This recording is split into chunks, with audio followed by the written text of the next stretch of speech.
Welcome to the first discussion in the Broward County Bar Association's 2020 Enlightenment Through Engagement series. Enlightenment, achieving a higher state of awareness or knowledge through increased exposure. Engagement in this context doesn't mean a promise to get married. It means the act of sharing in the activities of a wider or larger group.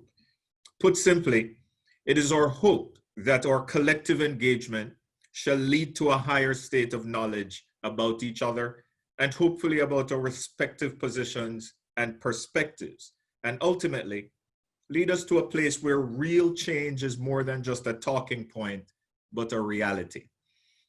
Our society, and yes, each of us, come to these discussions with baggage, to be sure. Years of history, some of it good, some of it bad, some painful and some less so. All of it mixed in this giant cauldron of our shared humanity. It's true that we all come to these discussions with our own perspective of our shared history, our own experiences that have been shaped by that history. The fact is that while I may know some of that history, I don't know your perspectives and I don't know your own unique experience. The question is, if I don't know these things, how can I truly understand your position, let alone appreciate it?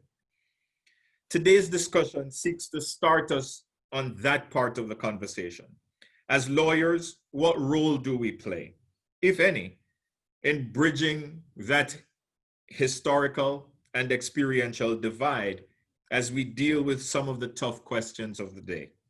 Questions of race, questions of criminal and social justice, question of economic well-being, questions of health and education, just to name a few. What obligations, if any, do we have to a society that has given us such privilege, where we're allowed to practice a profession that is open to members only? Those chosen few of us that are admitted to the bar. Here in Florida, we have a population that numbers well over 21 million. And of that 21 million, approximately only 100,000 of us are lawyers. So as we figure out our role in these discussions, what does it mean to be members of the third branch of government? What are the obligations that travel with our oath to the Constitution and to our fellow citizens? Questions about how we remain non-political or at a minimum, non-partisan as we engage with the other two branches of government and as we operate in what feels like also often a hyper-politicized environment. Obviously, we cannot promise to provide all of the answers here today, but we can promise a full-throated, honest beginning to that discussion.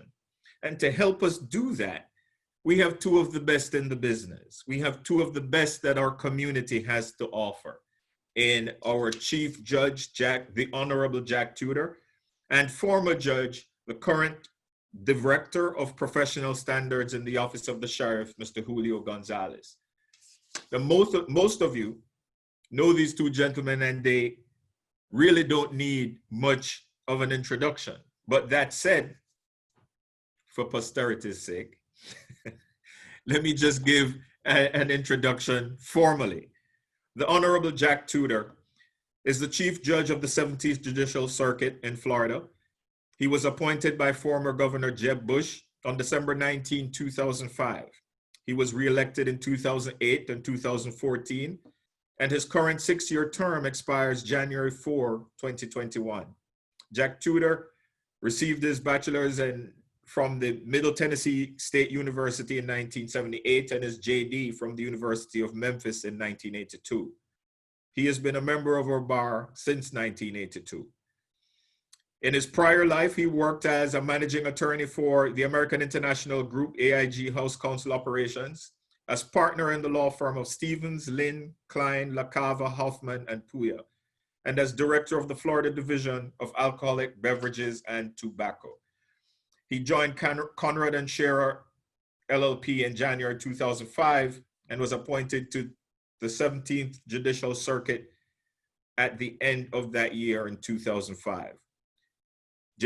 Chief Tuter has served with distinction and currently serves as the chief of the 17th Judicial Circuit Court, where his initiatives and improvements have been legion, and we're all very proud to welcome Chief Judge Jack Tuter. Julio Gonzalez joined the Broward Sheriff's Office as its Director of Professional Standards in September 2019. From February 2013 to September 2019, he served as General Counsel to the Broward County PBA, following several years in private practice as a criminal defense attorney and attorney representing judicial officials in ethical inquiries on criminal cases. He has a BA in education from Manhattan College and received his law degree from Syracuse University. Mr. Gonzalez began his law career as an assistant district attorney with the Kings County District Attorney's Office in Brooklyn, New York. He later served as a senior trial attorney with the Legal Aid Society's Criminal Defense Division in the Manhattan Supreme Court. He moved to Florida in 2000 to take a position as an assistant state attorney in the Miami-Dade County State Attorney's Office. In addition to his experience as a prosecutor, Julio has practiced as a criminal defense attorney in both state and federal courts. In 2006, he was appointed to the Broward County Court. He was assigned to several divisions, including domestic violence. And in 2008, the Broward County Bar Attorney poll rated Mr. Gonzalez the top jurist for professionalism, ethics, and legal knowledge. He's been married to his wife, Genesis, for 23 years and has 3 children. We promised that our discussion today would last approximately an hour. And I know we've eaten into some of that time, so we're going to jump right to it. Folks, to the panelists, our form of government, let's start there, has been described as a constitutional republic.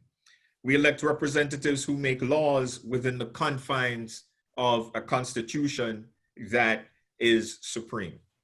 With that context, would either of you like to start us off with what it means to have 3 branches of government and to have lawyers who are part of that 3rd branch of government? What's the significance of those distinctions and that tripartite system?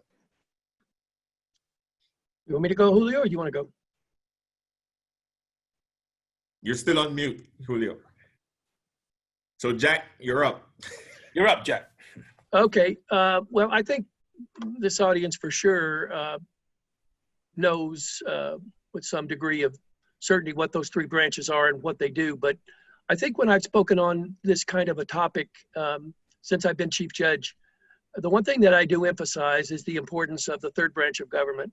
Of course, we're all a little bit biased here in what we do, working within the confines of the 3rd branch of government. But if you just see what's going on kind of in society now, and over the last, 30, 40 years, at the end of the day, it's the 3rd branch of government that has the finality in many instances of things that are prevalent in society, whether it's a United States Supreme Court, Florida Supreme Court, or all the way down to the level of a judge in the 17th, where you're dealing with people's lives and liberty. I'm a firm believer that we play such a vital role because the other 2 branches are often in such disharmony that it ends up falling back to the 3rd branch to make a decision. And everybody, good or bad, lives with that decision. We don't go, rioting in the streets and trying to turn over the democracy with a ruling by a court. But we all abide by it. We might gripe about it, say it's wrong and it's unjust, but that's what makes a strong democracy. And so I've always felt that the 3rd branch, without it, if we disappear, if we go away tomorrow, I mean, we would be bordering on anarchy, because there would be no rule of law. There would be nothing that people would say to themselves that they've got to follow. And so I'm proud of the lawyers in our system. They've made so many inroads to changes that were needed. And so I just want to say that, as I've said before, that without this branch, I would not want to see what our democracy looks like. Julio? Well, I think that I would echo Judge Tutor's comments, but in terms of now the position that I'm now taking on, in terms of, I would say, law enforcement's appreciation of the third branch of government, it is greatly appreciated because oftentimes now we find the public having serious discrepancies in terms of understanding as to the role of law enforcement. And when law enforcement officers are carrying out their duties, is the third branch of government that makes a determination whether or not they are within the guidelines provided by law. So from my perspective, working within law enforcement now for the last 7.5 years, we greatly appreciate the third branch because we know there it is where the due process has to begin and where it ends, because it is never an easy spot to be in, particularly as Chief Judge has alluded to, where you have the legislative and the executive branch oftentimes in conflict. And appreciating a third body to resolve the disputes is where law enforcement is always appreciative. So, gentlemen, if I may share my screen for a second, I want to focus you in on the oath of attorney. And the oath of attorney, and I'll focus on 2 paragraphs. Is everybody seeing the screen? Yes, I see it. The oath of attorney, if I can focus you in on the 2 highlighted paragraphs. One says, I will support the Constitution of the United States and the Constitution of the State of Florida. And the other, I will never reject from any consideration personal to myself the cause of the defenseless or oppressed, or delay anyone's cause for lucre or malice. So help me God. Within the context of that tripartite system of government that you just described, and the role of the third branch, what, if anything, does this oath of attorney, what are the implications of this particular section of the oath with respect to the role of lawyers in this societal debate? Well, I can't think of any more important passages in that oath that we all took when we became a lawyer. When I, and I'm not talking about Florida right now, but when I see what's going on in the country and I see a lot of elected officials who do have law degrees and would have taken a similar oath with similar statements, I just wonder if they've forgotten about that oath that they took. You see people, I mean, Portland is a perfect example. You see, and I don't know if he's a lawyer or not, but you see people in elected offices that are lawyers that have taken these oaths, and then they disagree with someone else in office, and they've completely forgotten the oath that they took. And I mean, this is the fundamental principle upon which all of us go to work and do our job every day. But I think the longer you maybe are doing this job, the more prone you are to forget the importance of those 2 words. I think the lawyers are really good at the second part. I mean, I'm sure there are instances here and there, but I see lawyers in my courtroom, at least for the last 15 or so years, advocating for their client. I don't see them doing this necessarily for themselves. I see them advocating a position. They make an argument. They win some, they lose some, but they go in there and they do the best they can for their client. And I don't see it being an adversarial system where they necessarily are doing anything just for lucre. There's lots of lawyers who do tons of work, just like the audience here in the pro se and pro bono field. So I'm very proud of the lawyers that I've seen and that I've worked with here in Broward County for the last 38 years, I guess it is. And I think most of them do a very good job of upholding this, but I don't think it serves any of us badly to go back and read this oath every now and then to see what pride we had when we took that oath as young lawyers a long time ago. Julio? Yeah, I think that one of the major issues is truly recalling why we became lawyers to begin with. It is a matter of not just upholding and supporting the Constitution, which of course is the primary issues, but it's also to be of service. And lawyers really do share a role in the service that they provide to the community, explaining the laws and the laws and the statutes of the state of Florida. We sometimes have to remind ourselves and remind our loved ones and everyone around us that these are the things that really keep our democracy going, which is the upholding of the Constitution. But also, I would encourage us all to remember that the manner in which we do it is infinitely important. Aside from just going into court in front of Judge Tuter or otherwise, it would be also a role where the lawyers have to tell their loved ones, their committees, their friends, and everyone around them that always, I know, rely on their opinions, because we're lawyers, right? There isn't a time where I don't get a call from a friend or a relative about a particular law that happens to be of hot topic. It is where we then need to start educating our friends and family and everyone around us in our community of the importance of upholding the Constitution and abiding by it, because that is exactly the import for the lawyer's role here. There is a lot that you have both suggested and inferred in your responses there. And I want to make sure in the time that we have to try and unpack as much of that as we possibly can. Starting with what you just said, Julio, about or education and training.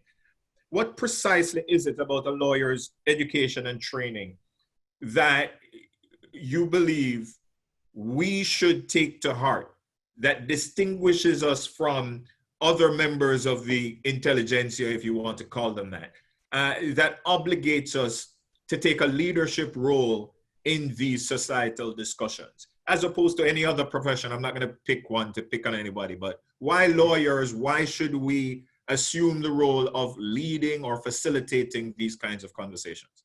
Well, it's the very nature of what we do, Robert. I mean, the fact is that there isn't a time where I can't recall watching something on TV or a drama or a legal a television show where either one of my children or my wife asked me, does that really happen? Or does that really take place? And they look to me to try to help them navigate the realities of what really happens in our society, particularly what the law is.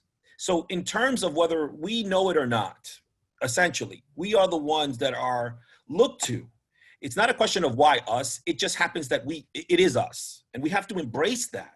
We can't just run away from and abdicate from the responsibility of explaining and carefully educating the people around us about the laws, because they look to us when we say we're a lawyer. People look at us with a different view.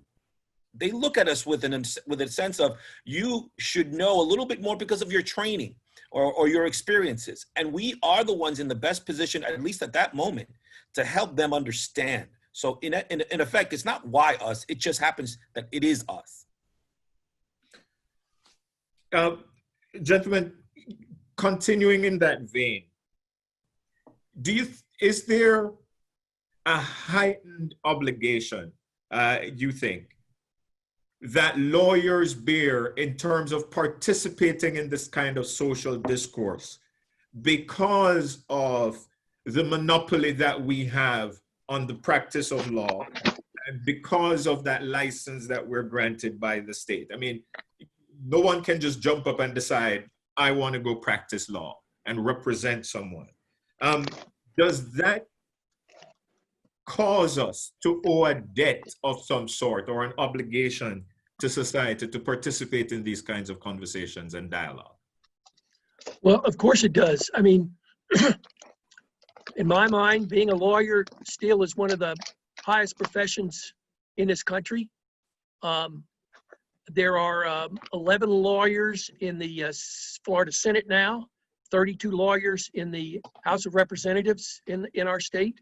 So they play a significant role in contributing to democracy because they are there enacting the laws that we all abide by and follow. So they play a tremendous role. And of course, we play a tremendous role in societal issues. I mean, listen, I saw on the news, I mean, I was just aghast. In one of the places they were having unrest, they arrested 2 lawyers for throwing Molotov cocktails into a police car.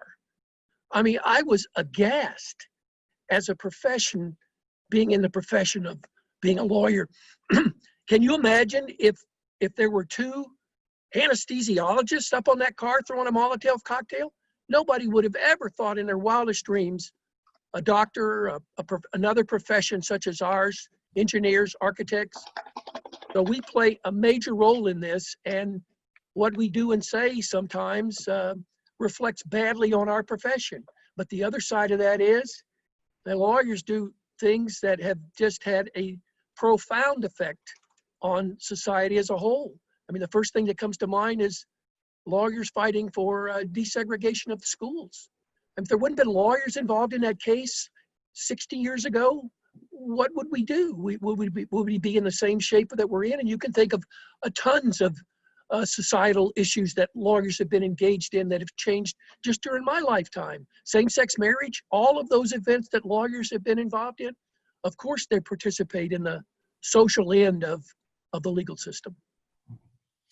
You know, Judge, you raised another significant point that I think folks want to hear your thoughts on as we balance our participation in the societal debate with our professional responsibilities and our professional activities as lawyers.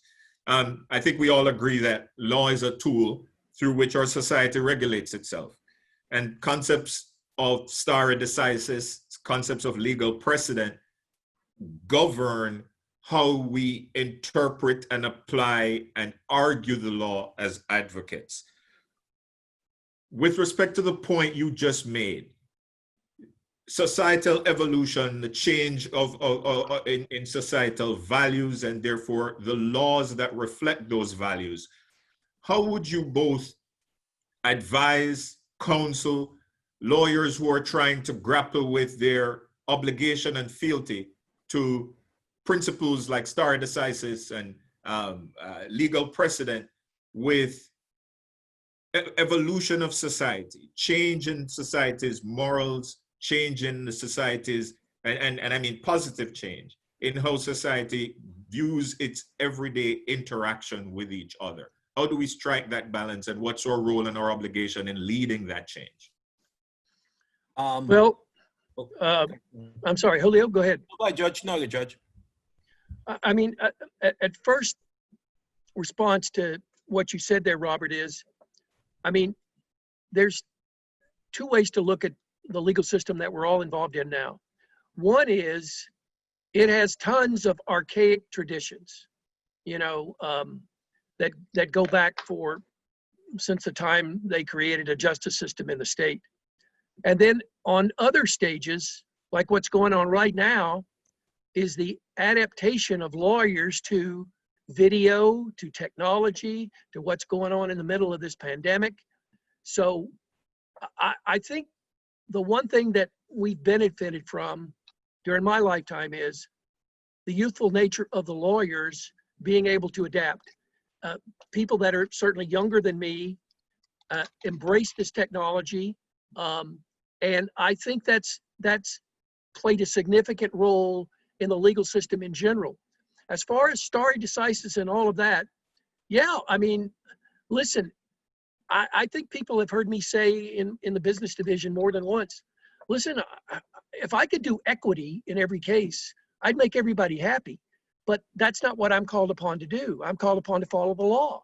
And if the Supreme Court says that's the law, or the US Supreme Court says that's a law, as archaic or as asinine in some instances I might think it is, I don't have a choice. I'm going to follow the law. And if the lawyers want it changed, they go to those institutions, appeal me, and the appellate courts sort it out. But as far as me personally, what I would say to the lawyers is, you have the right to appeal. And If I get it wrong, I'm happy to see what the appellate court says. But there is something said about stare decisis in the sense that we all rely upon it, that is the law right now. That's the law. That's what the law is going to be next week unless the appellate courts change it. And there has to be some degree of stability in the legal system with that. Or again, if we change the law every 2 weeks or 2 years, where would that leave the lawyers and where would that leave the people that come to the legal system as litigants? But Julio, as you're about to jump in on that, and please don't lose your thought, I'd like you to incorporate this concept or this notion, because Judge Tudor just highlighted that within this third branch of government, you have the judges and you have the lawyers. And the judges, to a large degree, while they are restricted by the principles of stare decisis, principles of legal precedent, it is the judges, it is those of you with the black robes who are truly the ones responsible for providing that check and balance. Mm-hmm. So as the lawyers, the other members of the third branch of government, how do we help you in that evolution of law, please? In terms of the role of the lawyers, and not because obviously they're major participants in the third branch of government in understanding what the court's rulings are. I often find that the elder statesmen, the lawyers who've been in with the experience of of which to now impart for the younger, as I would call the younger lawyers, right? And what we could do. It is invaluable for us lawyers who have been in this game long enough to be able to turn back and mentor the younger lawyers to understanding the importance of stare decisis and the legal precedents and explaining the constructs and the constraints that the third branch has, because we are the ones that have gone through the wars, so to speak. Listen, as a son of immigrants, right? I was the first to graduate college. I was the first to graduate law school. I was the first to do what I'm doing now. I often find myself thanking all of those mentors in the legal field who helped me, who shepherded me, who explained to me why this was this way and this was the other way. It is in that vein that I believe that it is important for the lawyers today, more than ever, to be able to pull back and help other lawyers understand what has been done and what needs to continue to be fought for. Because when we do that, it then puts in perspective and in context for those young lawyers who are now seeing something completely new to them, to be able to put it in perspective as to the importance of it and going forward. That is where I feel that the lawyers now in today's society really do serve a valuable role. Judge, I switched up the question after you had answered, so I'm giving you an opportunity to. No, I think Julio said it well. I don't have much to add to that. So, keeping an eye on the time and wanting to leave time for one topic that I know a number of people want us to address with some degree of detail. I think it's fair to say that we exist today in what many describe as a hyper-politicized environment. I've said, and I stole it from somebody, I'm sure, that it appears that members of our executive, members of our legislature seem to move from one campaign to the next, just perpetually in campaign mode, without that breath for governance. That has an effect on members of the third branch. We're citizens. That has an effect on the lawyers who have to exist in this environment. First question is, how do we as lawyers perpetuate and facilitate these conversations while remaining apolitical or at a minimum non-partisan? In your experience, based upon your current positions, based upon your opinions, what are your thoughts? Well, you're asking a judge a lawyer question, because the good thing about being a judge is we get to be apolitical, we hope. We don't get involved in these disputes, except when they come to our courtroom between people that are running for office. But I will say that I think the lawyers are participating in social discourse throughout the country. If not, I saw someone filed a challenge to mask requirements in Broward County. A lawyer would have done that, and maybe the lawyer wins. And so they participate in many ways. I don't know that some of them are non-political. I see a lot of political lawyers in my courtroom. I can name off those with the Democratic Party and the Republican Party. So I think that their role is significant, especially right now. We're between now and November. We're going to have boatloads of lawyers down here to participate in social discourse relating to possible primary elections and general elections in November. I don't think we've had an election in Broward County in the last, I don't know how many years, that hasn't been somehow challenged in some way by someone as a result of the results of the election. So I think the lawyers participate in this in many ways, but they, as I said earlier, lawyers participating in social discourse by throwing Molotov cocktails at police cars demeans our profession. It demeans every one of us when someone does something like that. And so, I mean, I'm proud of the lawyers that I had the Scott to Nelson election issue, and the whole courtroom was full of lawyers for one party or another, and they were all just tremendously professional throughout the entire time.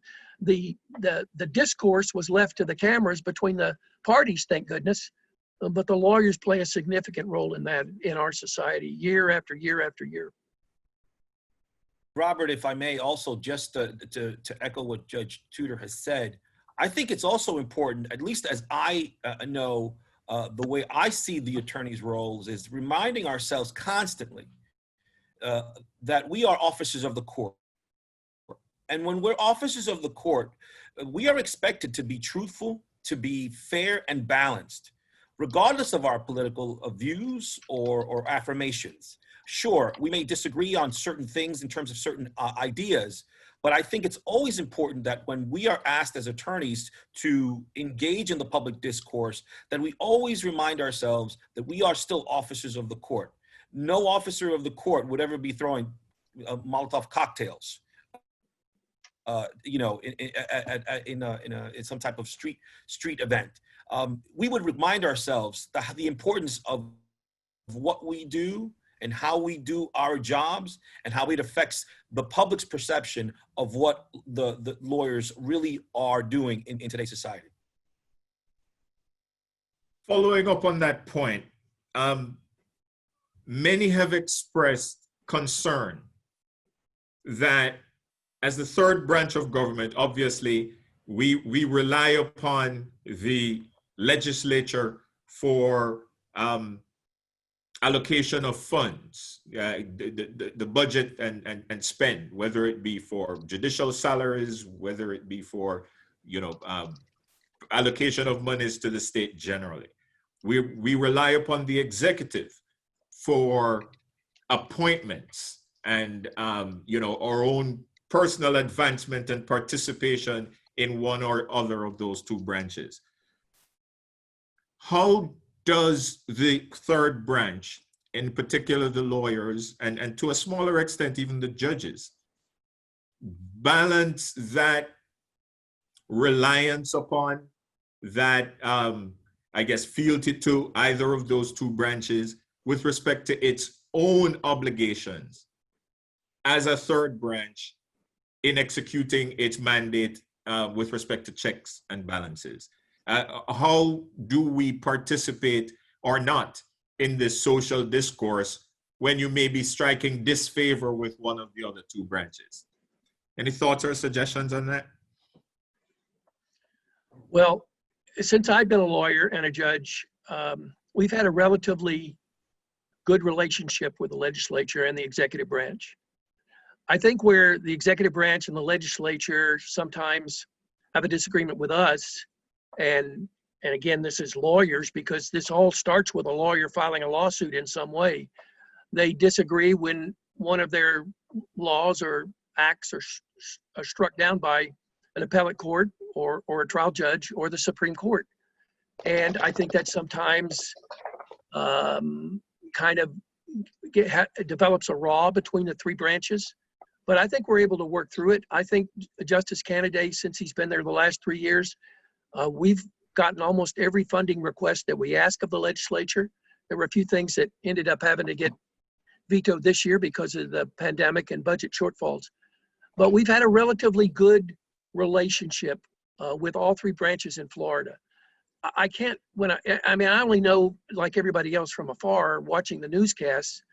I mean, the discourse in Washington, D.C., it's just beyond belief. It's just, everything is politicized. Everything's political. And thank God, I think in Florida, for the most part, we've avoided those kinds of controversies. The Supreme Court's got along well with the legislature as far as funding. And the legislatures, you know, they've taken their punches from us. And, but I think we have a good relationship, Robert. And I don't see that really changing in the next few years. But we're always going to have tensions when our budget is, when we are funded by another branch of government, which we are. It's the legislature that controls our purse strings, and we are a very, very small percentage of a $92 or $95 billion budget. We're always going to have those kinds of push and shove type meetings. Julio, if I can tweak that question a little bit for you, because you know, Judge Tudor just gave a very current example. This controversy, this debate about, for example, masks. Some would say, and many have said, just by way of example, that's one example of a debate with health implications that has become politicized. If you agree with masks, some say you're on one side. If you disagree with masks, some say you're on the other. How do lawyers participate in dialogue, conversations of the day, when certain conversations seem to come pre-tagged with a political conclusion or agenda attached? Is there a way for lawyers to facilitate and further that discussion without the baggage? I don't necessarily know if it's a matter that there is one size fits all for all lawyers, particularly depending on their positions. But I do think that it's important that lawyers have often been seen as the persons that are looked upon for clarity on issues. If it is a political question, Robert, and then obviously I think that it's all subjective to the audience, right? But if it's in terms of what we would expect lawyers in today's community, given, let's say, the political atmosphere, I only could offer you an opinion, which is this. I think it's important that we remind ourselves of the role that we play, that we are seen as role models, that we are seen as leaders, that we are seen as people who are charged with helping people in the community understand what's going on in today's world, but they expect people to be honest and forthright and balanced. That's all I can do, because when I'm asked questions like that, all I can offer is a balance. At least I try as hard as I can to be as balanced of an answer that I can possibly give, because at the end of the day, the person's going to make up their own mind as to what side they're on. But when it comes to the law, whether it comes to the enforcement of laws regarding, let's say, masks, you have to be as honest with them as you possibly can. You know, Judge Tuter, I'm going to throw a tough one to you in terms of advice. All of our judges, and especially here in the 17th, all of our judges, in my experience, have been disciplined and mindful of their participation in certain societal discourse, because as you mentioned, at any given point in time, an issue relating to one of those topics might come before you. And you're obligated to make sure that with respect to the perception of fairness, you have not indicated a preference or a position one way or the other. So your discipline in staying out of the dialogue is with that purpose in mind. do you think that it is appropriate for attorneys to take a similar position and sideline themselves on certain topics of the day, whether it be because of convenience or political preference or even a client consideration? Well, I don't think most lawyers think in that vein. I think if they think that they have something that they've seen that's unjust or wrong, they're willing to file the papers and come see a judge. Alona Holmes bragged when she retired that she not only was getting her pension, but she was getting back her free speech. And so the free speech among judges generally is just that. We talk among ourselves maybe, and maybe we have opinions about some of this stuff. Maybe we don't. But it is important that we stay out of this kind of discourse. I mean, we don't handle these big kind of federal issues that we see in the newspaper. Our day is spent trying to make sure somebody who isn't paying their child support pays their child support, or if they haven't seen their kids, get their kids back to them. I mean, we forget about all of those things the lawyers do all day long to help people in the community. It's not always, a lawsuit. If people complain about personal injury cases or such, it's such a small percentage of the filings in circuit court. It's just a very small percentage. The people that are out there doing this work are the prosecutors, the public defenders, the defense lawyers representing people who've been charged with crimes. So we thankfully are bound by all kinds of ethical considerations to stay out of these kinds of things in the event that it may come before us. And so I think our judges do a good job of that. But at the end of the day, it's these lawyers out here who are listening, who are bringing, the family to get an adoption approved, or something relating to a family matter where we forget how critical those are to people's lives. That we toil and do and try to get opinions out without a preference to any of this. And God forbid, if we get called into this kind of discourse and we start voicing opinions on a panel like this or elsewhere, then let's just shut down the third branch of government too, because we should not ever be engaged in those kinds of societal type discussions. We should just come to work like we all do, I think. We call the balls and strikes, whatever's in front of us, and then we move on and we don't dwell on it. And I think that's what most of the lawyers do. They know they're not going to win everything, but they do their best for whoever's paying them to come and advocate for them. And at the end of the day, we all go home and we shake hands when it's over. We don't carry these personal grudges like they do sometimes at the higher levels of government. I'm checking. I agree completely. I completely. I'm checking the time, and I wanted to follow up, Chief, on something you just said, because to the extent that the judges have to take that position and have to maintain that discipline for all of the reasons you just articulated, what would be the impact on the effectiveness of the third branch if the lawyers, not the judges, the lawyers who are the other arm of the third branch, take that same approach and sideline themselves with respect to participation in the social discourse? Well, okay. Has anybody bought a ladder or a chainsaw lately? Have you seen the warnings on those things? Have you seen the guards that are on all this equipment we buy?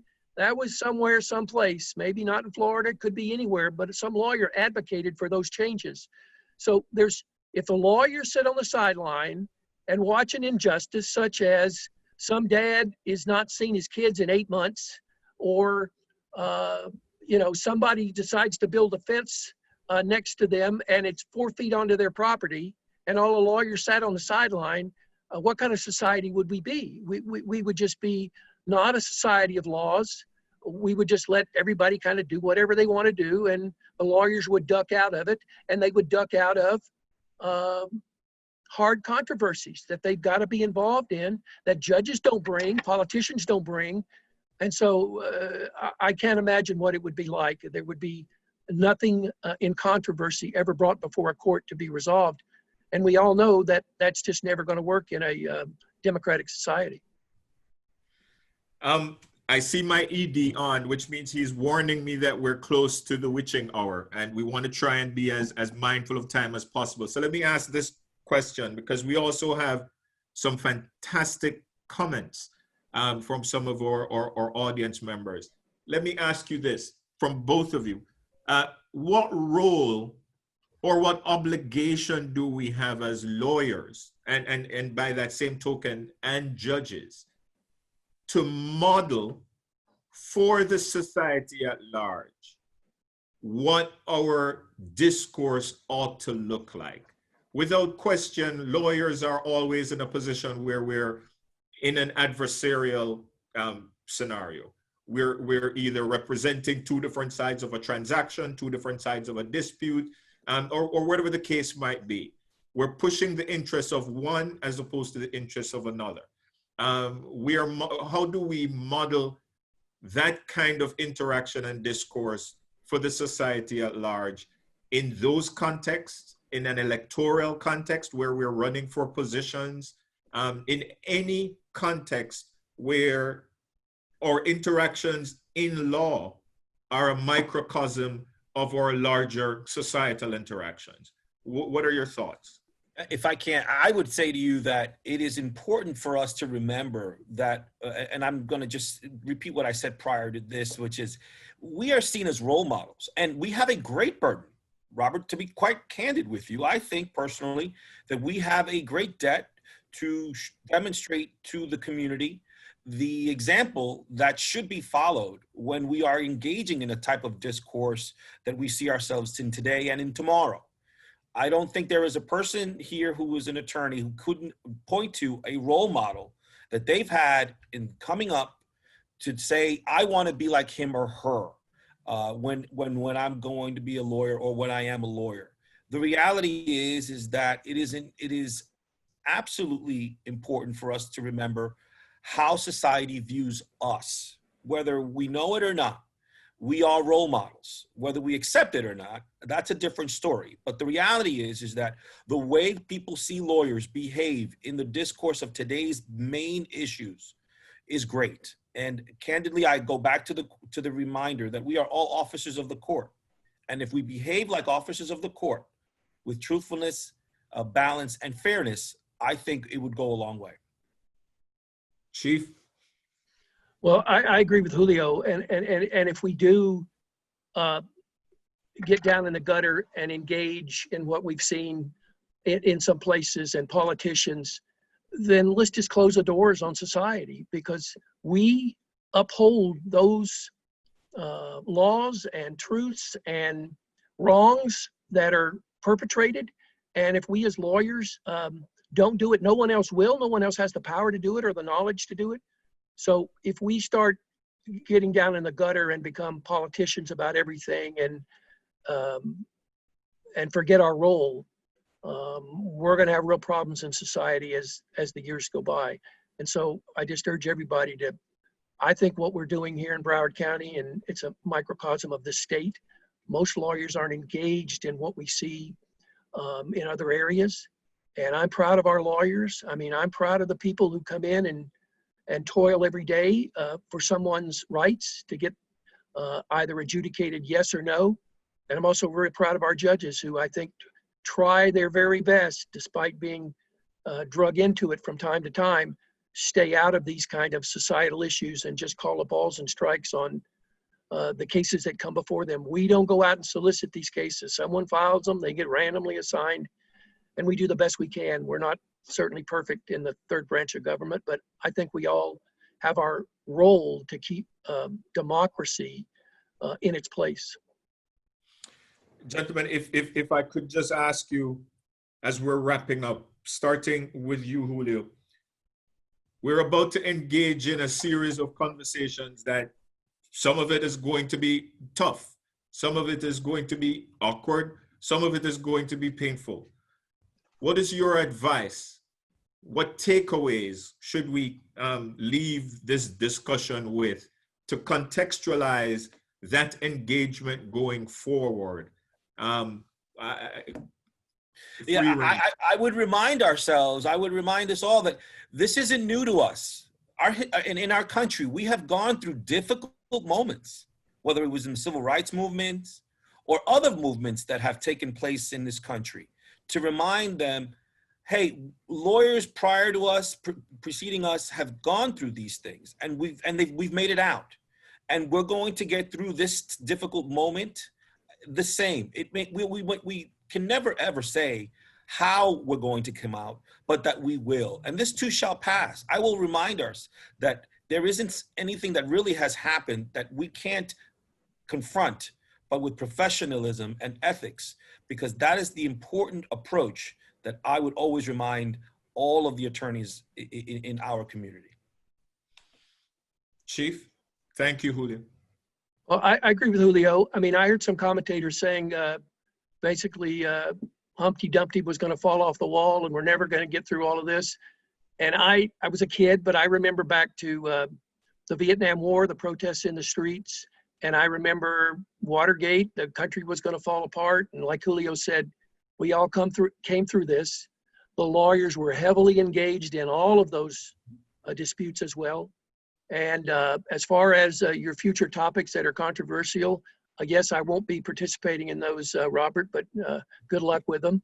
And I really appreciate what you all are doing to encourage the dialogue here. And once again, I truly appreciate the lawyers here in Broward County that I've worked with and the judges. It's an extraordinary exercise to come to the courthouse every day and see all of its manifestations and how it operates. And I couldn't be more proud of our lawyers and our judges.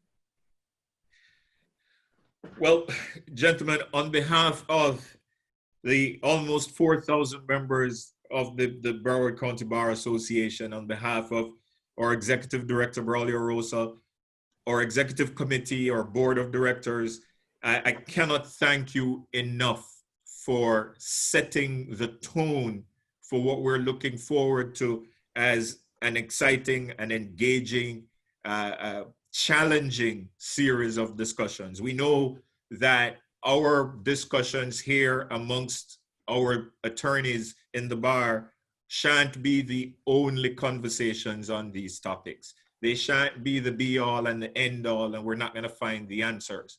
But what we hope to do is continue the conversation in a constructive fashion, move that baton at least one more lap around the track and get us closer to a point because of the tone, nature, and breadth of and depth of our engagement. Thank you so much for doing that for us today, for setting the tone that you did, for being as candid as you have been. And I look forward, even if you're not participating, at least for you being members of the audience and continuing to show your support. I know, Braulio, that I am supposed to remind folks about the conversations that are coming up. And of course, I don't have that flyer with me. Judge and Julio, just so you know, we have comments that have been coming in and folks who have been thanking you in their own way for your participation and for your candor. I trust they know that my thank you was extended on behalf of everyone. And with that, it's now 1:06. I say thank you all for joining. Thank you all for participating. And we look forward to seeing you in the subsequent discussions that will be following.